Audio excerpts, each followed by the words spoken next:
Tutorial: Using Variables in Assessment Tree.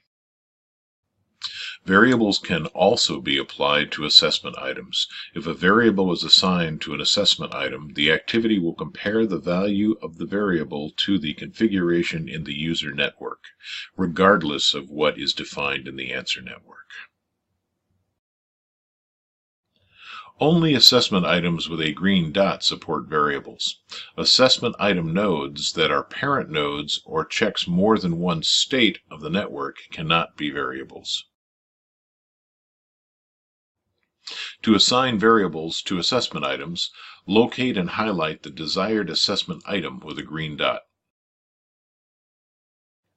Then select a variable from the list to insert it into the assessment tree. The Net1 gateway is a variable that is the first IP address of the randomly created network address. The default gateway answer will now be random each time the activity resets. In the same manner, variables can be scattered throughout the rest of the assessment items. In this case, we are also setting the IP address to be an address in the same network as our default gateway.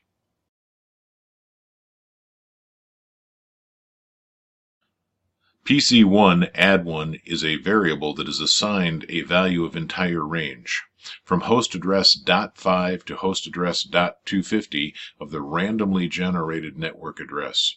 When assigned to an assessment item, the effect is that any IP address within that range is considered correct.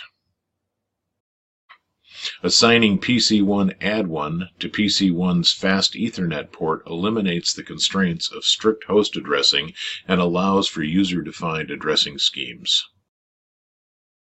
The gigabit 0/0 interface on router 0 must match the default gateway on PC name 1, so the same variable Net1 gateway should be applied to the router's G0/0 interface.